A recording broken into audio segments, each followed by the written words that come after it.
조갑제 TV 시청자 여러분 안녕하십니까? 2019년 12월 12일입니다. 오전인데요.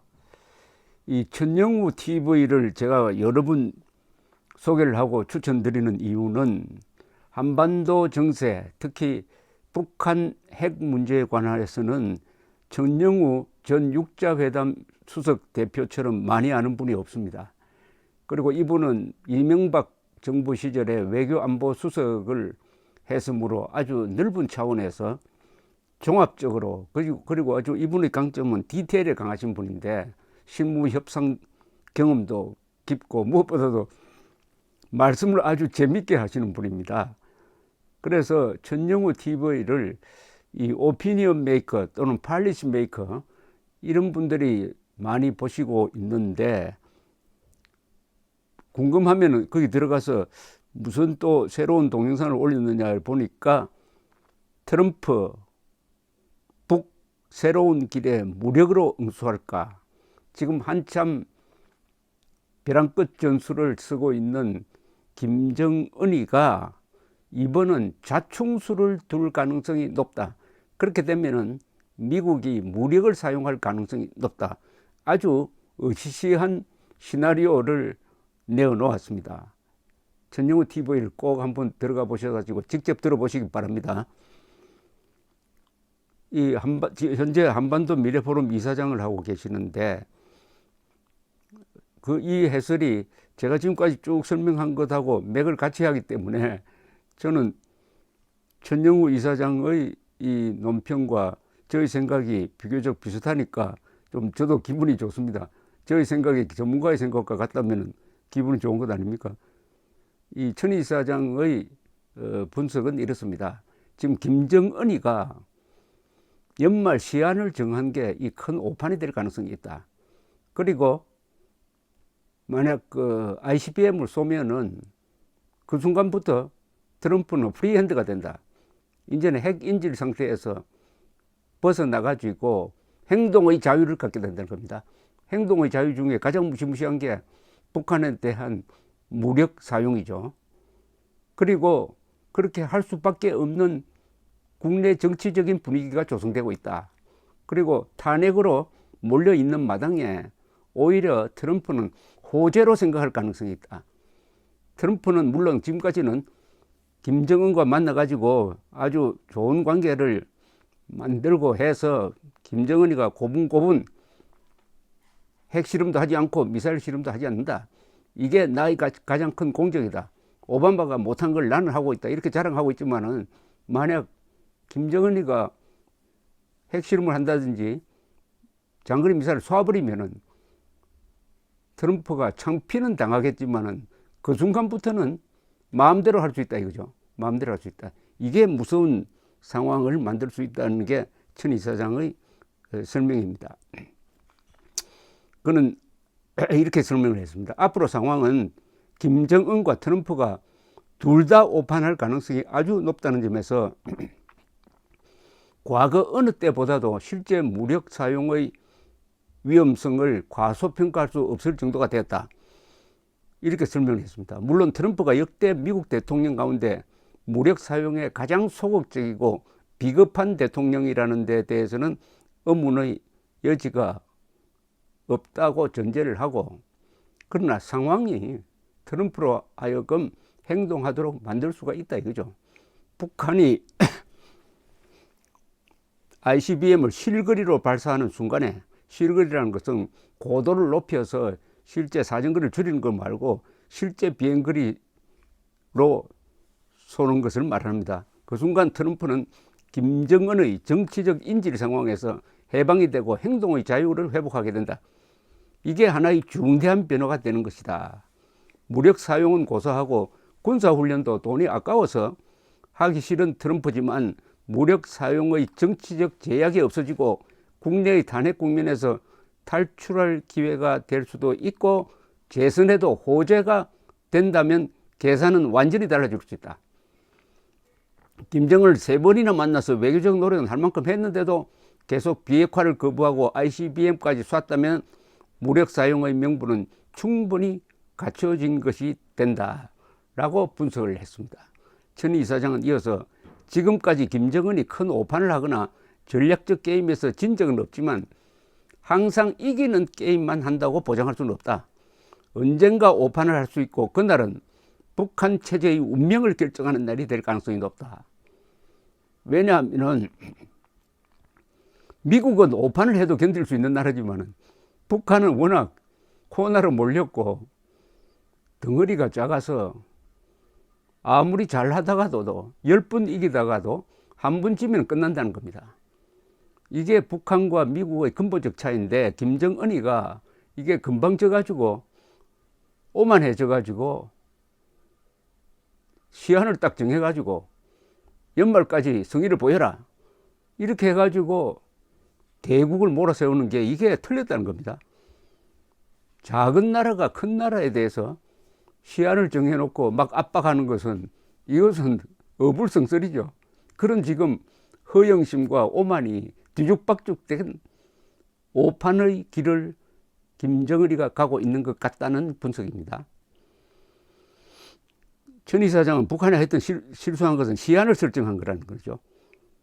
신년사에서 북한이 새로운 길을 갈 수 있다고 했다가 4월 12일 최고인민회의 시정연설에서는 올해 말까지 인내심을 갖고 미국의 용단을 기다려 볼 것이라고 했는데 시한을 연말이라는 시한을 아주 호기 있게 설정할 때는 미국의 갑질하는 쾌감을 맛볼 수 있었지만 약자가 강자에게 시한을 설정하는 것은 굉장히 위험한 것이다. 자칫하면 자성자박이 되고 오히려 자충수에 걸려들 수가 있다. 이게 핵심적인 말이네요. 시한을 설정해 가지고 북한이 트럼프를 막 몰아붙이니까 야 김정은이 대단하다. 북한 주민들도 그렇게 생각하고 한국의 얼빠진 사람들도 그렇게 생각하는데 그러나 그것은 작은 나라가 큰 나라에 대해서 갑질하려고 하는 건데 이게 도대체 먹히겠느냐. 그렇게 해놓으니까 이제 자기도 연말까지는 뭘 해야 된다. 강박관념이 생겨가지고 자성자박 자충수가 될 가능성이 많다는 겁니다. 자충수. 유명한 말이 있지 않습니까? 좌익은 자충수로 망한다. 보수는 분열로 망한다. 시한 내에 미국을 굴복시키지 못하면 결국 북한의 시한 설정은 웃음거리밖에 안 되는 것이고 김정은의 신뢰성만 상처입게 되는 것이다. 새로운 길로 가겠다고 호언장담은 했지만 무슨 뾰족한 길이 있겠나? 라고 전영우 씨는 좀 냉소적으로 이야기합니다. ICBM을 발사해봐야 북한이 원하는 제재 해제는 더 멀어지기만 하고 핵실험한다고 해봐야 이미 6번 해서 수소폭탄까지 만들었는데 있는 핵무기를 줄이는 것밖에 더 하겠는가? 아니면 핵무기 만들 것을 줄이는 것밖에 더 하겠느냐? 그러니까 한 번 더 하면은 플루토늄이나 농축 우라늄이 그만큼 소모되는 것만 보다는 더 무슨 뾰족한 술을 만들 수도 없고 효과도 없다는 겁니다. 그러니까 북한이 얻을 것이 하나도 없다. 그래서 시한이 다가올수록 북한만 초조해지고 미국은 오히려 너그대지는 모양새라고 설명을 했습니다. 전영우 이사장은 북한이 이런 무모한 방법을 선택한 이유는 김정은이가 트럼프가 국내적으로 약점을 가지고 있다는 것을 알고 그것을 이용해가지고 몰아붙이고 있는데 즉 약점이라는 것은 탄핵 국면으로 몰렸다. 그리고 대통령 선거 때는 북한이 장난을 쳐버리면은 그동안 북한에 대해서 상당한 성과를 거두었다고 한 게 거짓말이 되니까 재선을 못하게 만들 수도 있다. 이렇게 하니까 트럼프를 몰아붙여도 되겠다 라고 판단했는데 이게 오판이라는 거죠. 오판. 그런데 지금 김정은의 가장 당면한 문제는 이 자금이 외화가 지금 바닥이 나고 있고 더구나 이 피부에 닿는 것은 올 연말까지 해외에서 일하는 북한 노동자들 한 10만 명 되지 않을까요? 그 중에서 상당수가 강제 추방 형식으로 북한으로 돌아오게 되어 있습니다. 돌아오면 민심이 흉흉해지지 않겠습니까? 이 사람들이 외국에서 일하면서 달러를 벌어가지고 보내면은 그 중에 일부만, 극히 일부만 가족에게 가고 나머지는 전부 당에서 챙겨가지고 김정은 비자금으로 사용한다든지 무기개발에 사용했는데 이 사람들이 이제 돌아왔다. 수만 명이 돌아오면 그게 북한 주민, 북한 내의 민심을 흉흉하게 만들 뿐만 아니라 그게 참 모양이 그렇다 이거죠. 그러니까 이렇게 지금 하나는 오만에서 오는 것이기도 하고 하나는 초조해서 오는 것이기도 하면서 시한을 정해가지고 크리스마스 선물을 안 주면은 우리가 오히려 크리스마스 선물을 날리겠다고 하는데 그래서 동창리에서 미사일 엔진 시험도 해가면서 다음 수순은 우리가 쏘는 거다 이런 식으로 압박을 하니까 트럼프도 아마 오늘 안보리 회의가 곧 열릴 것으로 보입니다만은 전면적인 대응에 나서고 있습니다. 여러 방향으로 김정은에게 쏘지 마라. 쏘면은 그 다음에는 각오를 하라. 그런데 이 독재자라는 게 우리가 생각하는 식으로 합리적이지 않습니다. 이 독재자는 자기 체면이 구겨지는 걸 제일 싫어합니다. 그러니까 김정은이가 지금 수순으로 봐서는 뭔가는 해야 됩니다. 그 뭔가가 뭐냐는 거죠. 뭔가가 장거리 미사일을 실거리로 그냥 쏴버리느냐 아니면은 로켓을 미사일 기술이 탄도미사일 기술이 들어가 있는 로켓을 쏴가지고 인공위성을 궤도에 올리느냐 그것은 약간 단계가 낮은 도발이죠. 또는 대한민국에 대해서 엉뚱한 도발을 하느냐. 어쨌든 선택은 지금 김정은이가 해야 됩니다. 김정은이가 이번에 선택을 잘못하면 북한 정권의 운명이 결정될 수도 있다. 저는 쏴줬으면 좋겠어요. 제발 쏘고 그 다음에 트럼프가 하고 싶은 대로 하고 이 기회에 북한의 핵 문제를 근원적으로 해결하든지 굴복시킬 수 있는 그런 일이 있으면 좋겠는데 그게는 상당한 리스크가 포함되죠. 모든 좋은 일에는 리스크가 있습니다.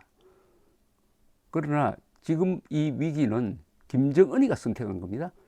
코너에 몰린 김정은이가. 그리고 트럼프 대통령이 그동안에 여러 가지 저도 비판도 많이 했지만 하나 대북 제재는 해제하지 않고 딱 가지고 있습니다. 여기서 어떤 상황이 연말까지 벌어질 것인지 흥미진진한 정도가 아니라 대한민국의 사활에 관계되는 사건으로 확대되지 않는다는 보장이 없는데 우리 문재인 정권은 그런 위기의식이 하나도 없습니다.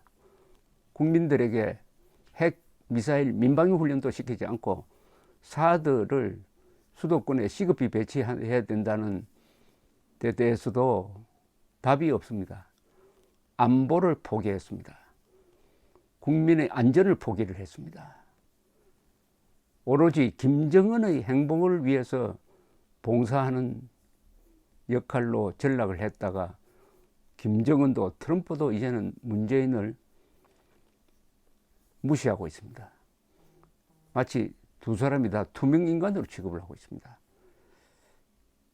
최근에 트럼프가 이 트위터를 날리면서 대북 태세에 생각을 같이 하는 나라 이름을 예를 들었어요. 나토, 그 다음에 중국, 러시아, 일본까지는 하고 한국을 빼버렸습니다. 이건 뭡니까? 한국과 가장 긴밀하게 협조해야 되죠. 일본보다도. 왜냐하면 한국이 피해 당사자니까. 그런데 문재인 정권이 자꾸 북한 편, 김정은 편만 드니까 글을 쓰는데 한국을 빼물어서 자기의 속내를 드러냈습니다. 문재인 정권은 김정은 편이지 우리 미국 편이 아니다라고 판단하는 게 아니냐 생각합니다. 그런 자세를 취하고 있다가 한반도에 급변 사태가 왔을 때 어떻게 당황한다든지 실족을 하면은 그게 정권 붕괴로 이어질 것이고 총선에도 큰 영향을 주게 될 것입니다. 김정은의 자충수는 문재인의 실족으로 이어질 가능성이 높습니다. 감사합니다.